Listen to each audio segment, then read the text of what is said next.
So I've said it many times, sanctuary cities are going to get exactly what they don't want. So I'm going to have to pass on that question. Salvadorian national, born in El Salvador.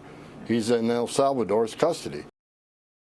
We've got clips of MAGA gremlin Tom Homan on Fox News trying to do damage control for the administration's horrendous deportation mistake and constitutional overstep with Abrego Garcia. So we're going to jump right in with some fact checks. But first, if you could take a moment, like the video, we appreciate it. It helps us out a ton, and we'll get right into it. He's a El Salvadorian national, born in El Salvador.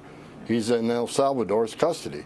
So El Salvador would have to agree to release him. It doesn't sound like they're going to. And if we did get him back in the United States, he's going to be detained. He's an MS-13 gang member based on our intelligence and El Salvador's intelligence.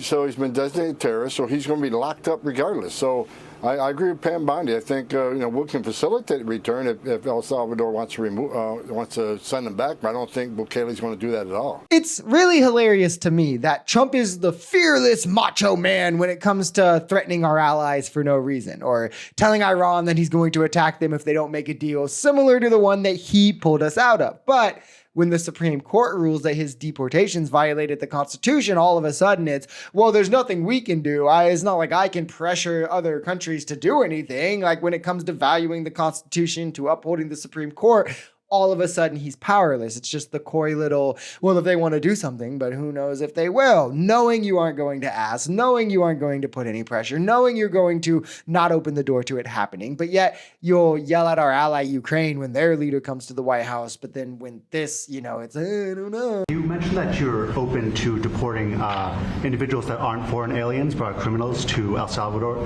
Does that include potentially U.S. citizens, fully naturalized Americans? What do you think? There's special category of person? They're as bad as anybody that comes in. We have bad ones too, and I'm all for it. If it's a homegrown criminal, I have no problem.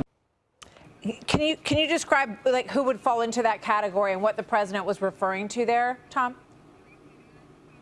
Martha, I don't know. I haven't had that discussion with the president. I've been on the road. I just got home like an hour ago, so I haven't had a discussion with the president or the DHS secretary, so I'm going to have to pass on that question. It's really crazy because of how conservatives control the media environment. They can get away with this exact thing where the left never could. Trump can say something just absolutely batshit insane, and everyone around him can go on Fox News and just be like, I don't know, when they know damn well it's indefensible, like you can't defend the things he's saying, and no follow-up question is going to be asked, so no one has to defend it, and then, the viewers can just be like, oh, must not be a big deal. Like, what do you mean American citizens will be sent to a prison in El Salvador? Does that not call for concern to people? Is that not something you should spend the entire interview digging into, probing him on? And we already see things like black people being overpoliced, wrongfully arrested, falsely convicted, and over-sentenced at drastically higher rates than any other race.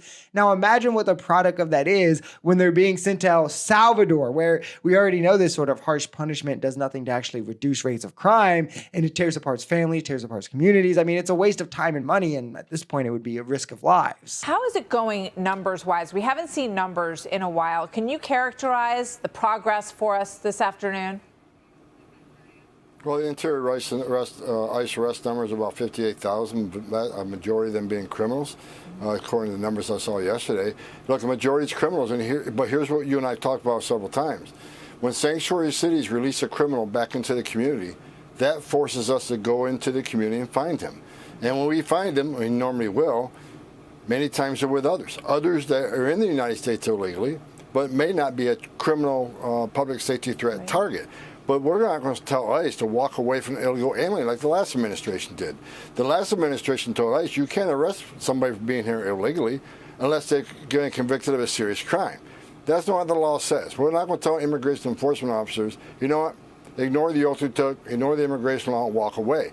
So I've said it many times, sanctuary cities are going to get exactly what they don't want. Well, that's because in many instances, it's a complete waste of money. If someone is here on a work visa, but that work visa expires and now they're illegal, but they're still working, they're still paying taxes, as many immigrants do, yes, even undocumented immigrants, why would you arrest them for what is just a civil offense when they're also benefiting our economy? Same for those awaiting asylum claims, where the average cost per deportation is over $14,000. Wouldn't the much easier solution for non-criminal undocumented immigrants be clearly to just document them? That way we know who they are, we know where they are, they can work, they can pay into our system. Why waste the money of either jailing them, that's expensive, or deporting them, that's expensive? These are things that really just don't make sense, especially not financially, if you just step back and think about it outside the lens of racism that the right very much is hoping that you focus on.